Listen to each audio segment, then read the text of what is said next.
dulu apa tagline-nya? Nganggur itu kalau diseriusin. Jadi pendapat. Oh iya, hasilnya lumayan. Nganggur kalau diseriusin. Iya, hasilnya lumayan. Bagus lah, bagus. Ada 10 orang kayak kamu mati lah. Hebat. Nganggur kalau diseriusin, hasilnya lumayan. Iya. Baru tahu kan. Hebat. Otak gua terlalu jauh sana ya. Bagus. 1, 2, 3, 4, buka pintunya Om. Assalamualaikum warahmatullahi wabarakatuh. Sahabatku semuanya, kembali lagi kita bermudara di podcast Rumah Yopi. Kali ini kita membahas berkaitan dengan hal-hal pada tahun 2022 dan 2023. Tapi sebelumnya saya mengucapkan dan tim kru Rumah Yopi mengucapkan selamat tahun baru tahun 2023. Semoga di tahun 2023 kita semakin sehat, semakin membaik, semakin sukses untuk kedepannya. Nah, kali ini saya dengan teman saya, ya, kita berdiskusi problem-problem dan masalah spiritual ataupun masalah yang lainnya di 2002 dengan sahabat saya. Apa kabar? Om Deddy? Baik kali pun. Iya, baik kali ya. Iyalah. Udah minum kan? Ya. Bro, kira-kira ini kan kita udah masuk 2023 nih. Ya. Nah, di 2022 apa pengalaman lu menghadapi 2022 itu? Dan kita tahu lah 2022 tuh banyak problem yang kita lihat dan secara pribadi lah. Apa yang kira-kira 2022 tuh apa yang paling pahit lah? Pokoknya yang paling pahit aja lah kita bisa. Kita santai aja ngobrolnya. Yang paling pahit ya. Ya. Yang paling pahit itu nggak ada sih, manis tuh. Kalau manis semua, mana lo mau manis pasti ada yang pahitnya lah. Kalau gimana lo nih? Soalnya kalau di masalah rasa itu gimana ya? Rasa itu tahunya ya dari ini kan. Ya nggak, artinya gini, yang pahit itu misalnya problem untuk menghadapi yang paling inilah di 2022 itu apa gitu, yang mau menjalankan tapi tiba-tiba gagal gitu. Itu kan kadang-kadang pahit itu bicara. Itu Pak Lis gitu. Soalnya nggak dapat inspirasi kalau ini. Cepat. Kalau rencana yang gagal itu banyak sih. Ya, itu namanya pasti ada rencana jadi lebih baik. Itu pasti harapan semua orang. Cuma terkadang apa yang direncanakan, apa yang diharapkan tidak sesuai. Balik lagi ke pertanyaan aku. Jadi apa yang dihadapi di tahun 2022? Wah, banyak tau. Contoh dari sisi pekerjaan, apalagi saya kan di bagian sales ya. Tentunya target. Kalau namanya target pasti maksudnya target nggak tercapai kan gitu. Mau aja tahu target nggak tercapai. Tapi malah baik kan? Ya namanya kan tercapai wajar lah itu. Dan nggak tercapai apa nih? Permasalahan secara konseptual atau kurangnya support apa-apa? Iya, kalau support mungkin dari perusahaan sesuai dengan standarnya, tentu dari support. Tapi secara itu ada apa ya? Ada alasan yang logik lah yang bisa dijadikan alasan. Dengan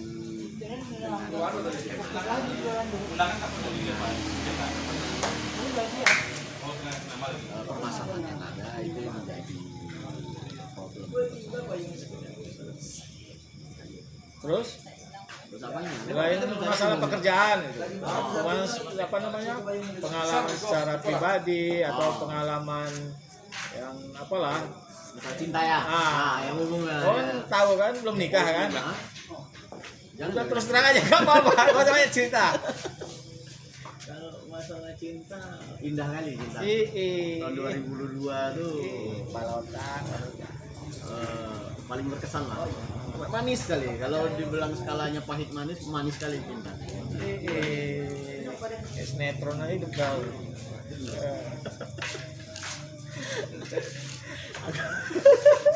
Ya. Nah, cuma itu nggak bisa dijawab, kan gitu. Nah terus dari pengalaman selama 2022 yang berkaitan dengan tadi udah pekerjaan, kemudian hubungan sesama manusia, terus apa namanya? Spiritual. Apa yang paling menarik di 2022? Nah, ini Nanti guys. kita bicara yang pahitnya nih Ya, yang paling menarik itu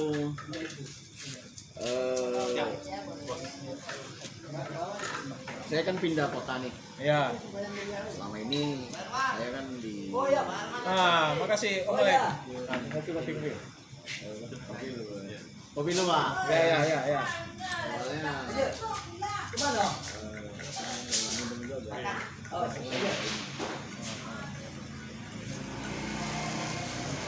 pengalaman yang paling manis. Ya. Oke. Terus, nah inilah repotnya pemirsa kalau kita di outdoor ya. Jadi ya, gak apa-apa.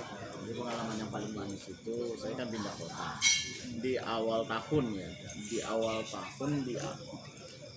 akhir tahun 2021 itu dikonfirmasi saya harus terbang ke Kalimantan. Ya. Jadi tanggal 1 pas saya udah di sana. Paginya saya udah di Kalimantan. Nah, di situ ternyata yang tadinya saya kira masih ya di luar bayangan saya, ternyata di sana orangnya Manis. iya sama-sama. Jadi saya wah, itu kayaknya nih pindah banget. Kan gitu. Ya itu tadi. Harapan saya besar di Kalimantan, bisa berkiprah di sana, bisa mendapatkan kehidupan yang layak. Ya balik ke cinta itu tadi. Ternyata cinta saya 2022 itu manis sekali. Jadi saya kejar lagi ke Pekanbaru. Nah itu dia. Jadi yang masalah percintaan itu dapat orang Kalimantan atau bagaimana? Oh enggak. Di sana kan saya dapat pengalaman baru, masyarakat yang baru. Ya, saya rasa ya di Kalimantan sih oke gitu. Maksudnya wah, ini sepertinya cocok. Tapi karena ada percintaan itu tadi kan orang tanya, saya ngulur ke belakang lagi gitu. Ya, jadi banyak pengalaman di 2022. Ya. Nah, sekarang kita melihat di tahun 2022 ini kan Indonesia banyak kita ngambil dari bencana alam lah ya. Nah, apa yang disikapin pada 2022 bencana alam banyak terjadi di Indonesia? Itu bencana alam kalau menurut bahasa Konsul itu kan AOA ya. Bukan. AOG ya. Kalau bencana alam ya gimana ya? Ya ngajinya itu Om kalau bencana alam itu Om. Ya, Soalnya ya saya- artinya dengan kondisi bencana alam ini kira-kira apa yang sebenarnya terjadi? Apakah sudah memang alamnya yang marah atau manusianya yang lupa pada Tuhannya atau bagaimana? Nah itu ya harusnya masing-masing person ya, apalagi kita orang timur ya harus back to basic lah ya. Yang anak harus patuh sama orang tuanya, yang pekerja ya harus sesuai dengan aturannya, apalagi ya yang remaja juga dalam pergaulan juga ya apa ya, ya intinya back to basic lah. Ya, kalau ini kan bencana itu berturut-turut ya, mulai dari gempa ya, Ya, gempa di mana? Di Garut, ya. kemudian di Cianjur ya. Mm. Ini dampaknya luar biasa gitu kan. Ini menurut pandangan lu gimana gitu untuk menciptakan supaya ini tidak terjadi lagi gitu? Kalau menurut aku ya menurut aku cara masyarakat awam itu ya kita itu harus ini ya, harus review lah karena Lu ya sendiri ini nggak? Sobat nggak? obat ya Pak. Iya harus review karena alam itu kan punya keseimbangan seperti apa namanya harus ya jangan diserang hutan-hutan yang ini gitu. Itu pemerintah juga kan harus serba ekstra, banyak banyak hutan gundul, ya kan, banyak yang nggak dilestarikan lah, sehingga ya dampak dari yang itu tadi aja sudah banjir lah, longsor lah, itu aja. Tapi kalau secara personal ya kita nggak tahu, kita kan kurang paham masalah Oke lah. ini spiritual. Jadi itu berkaitan manusia dengan Tuhannya lah ya. Iya, Nah, jadi itu dia. kita pemirsa ya dengan kondisi seperti ini ya kita berserah diri dan ingat ajaran Allah, ketentuan kita bagaimana supaya kita bisa mengikuti ajaran. Nah, bro, Nah, di 2002 ini kan banyak tiba-tiba menjadi seleb ya, seleb instan ya. ya. Yang gue lihat itu banyak mulai dari Citaim Fashion ya, yang booming, kemudian juga yang apa namanya, ada salah satu seleb yang kalau menurut gue paling enak bener ya. Kamu bertanya-tanya, Nah, iya. ini gimana lo mensikapi orang-orang yang, apakah ini suatu inspirasi bagi mereka atau memang ini bagaimana gitu? Ya, zaman kan sudah berubah, intinya teknologi semakin tumbuh, ya kan, semakin tumbuh. Kalau kita survei ica lah, cek aja lah, kita lihat kasat mata aja. Sekarang semua orang udah punya handphone, ya kan. Semua orang punya handphone, fasilitas dalam handphone itu juga secara program sudah maju, aplikasi udah di mana dan gampang diakses. Kalau dulu kan kalau kita berbicara masalah komputer, belum handphone ya katakan, yang teknologinya sudah mulai itu kan komputer dari generasi pertama, kedua, ketiga, itu kan semua kan on proses dan harus belajar. Nah, dan programnya itu harus diperintahkan dulu baru jalan. Nah, sekarang dengan perkembangan teknologi yang sangat pesat, bukan ini ya, sudah sangat pesat dan per detik aja sudah berubah segala macam, dibuat semakin gampang. Gue salut. Berpikiran tuh future. Kadang lu bagus, kadang Masuk angin otak.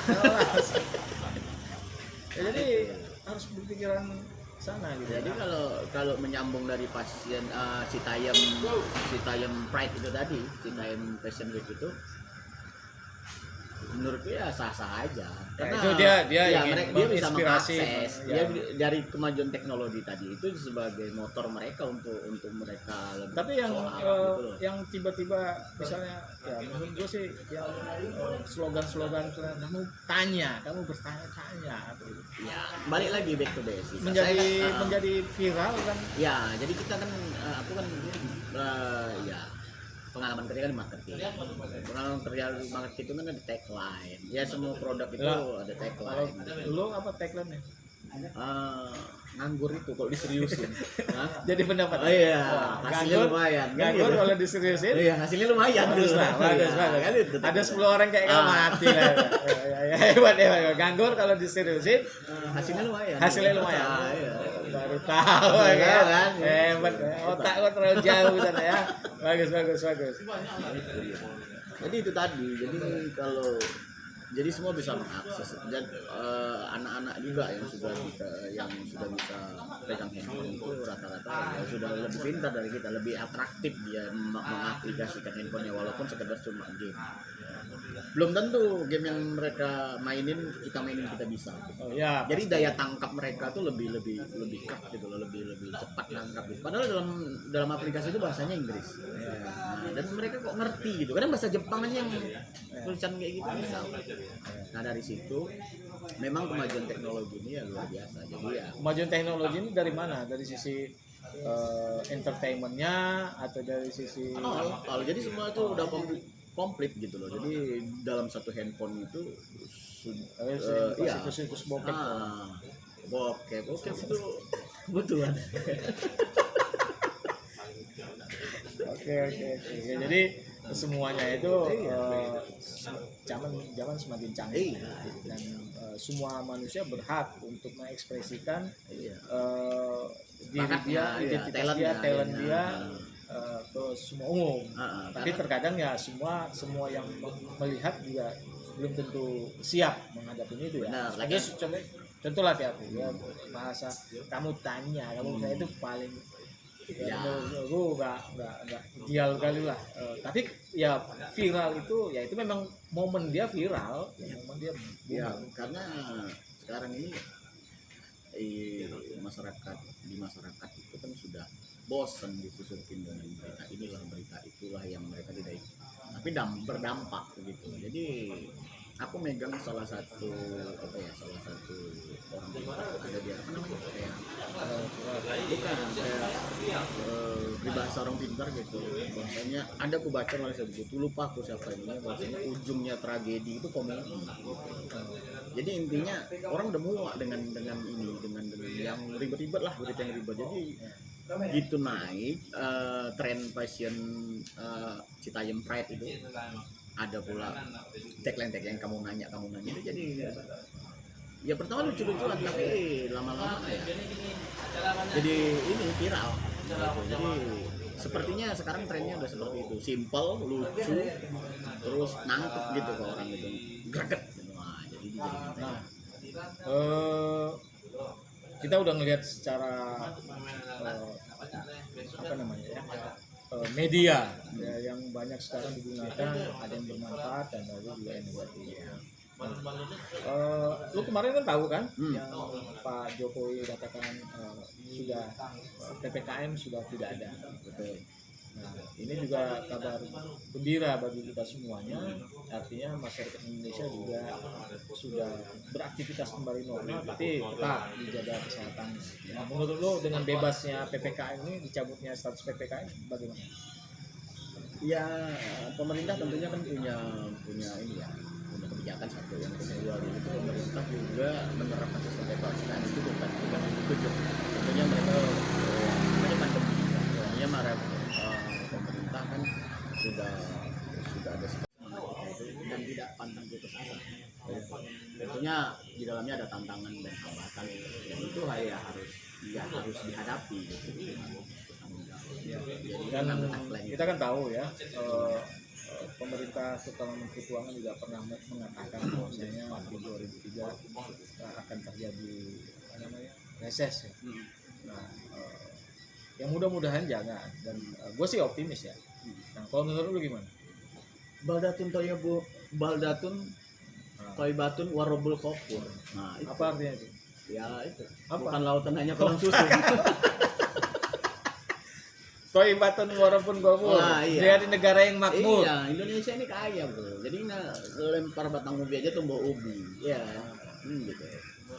Nah itu dia. Nah, kemudian dengan teknologi di 2023, nah, kemudian kita lihat perkembangannya banyak. Sekarang di gadget juga sudah mulai ada perkembangan yang bagus. Nah, ini kan pertumbuhan persaingan 2023 lebih ketat lagi.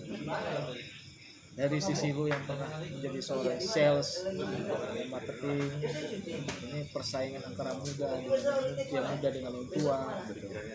Menurut lu gimana? Apakah yang tua ini, ya kan kita tahu, makin tua semakin jadi dia kan, dibandingkan muda dia belum punya pengalaman, tapi hanya energik dia punya. Nah, pandangan lu gimana? Nah, pandangan saya balik lagi yang revolusi mental yang dibilang sama Pak Jokowi. Itu revolusi mental kalau kita aktifkan dalam posisi itu bagus sekali untuk masyarakat yang maju di Indonesia, terutama di bidang teknologi seperti itu. Harusnya Kominfo lebih kerja keras ya untuk membuat kantung saran dan kritik dan harus berbuat lebih juga, harus ada satgas khusus dalam apa ya, mengawasi ya, kayak polisi cyber lah gitu kan, di polisi juga ada polisi cyber, itu harus lebih ketat gitu. Jadi persaingan itu sehat, persaingan itu iya memang wajib karena harus jadi acuan, jadi pacuan, jadi semangat juga buat lebih maju aja. Nah sekarang 2023 sudah 1 hari kita lewatin.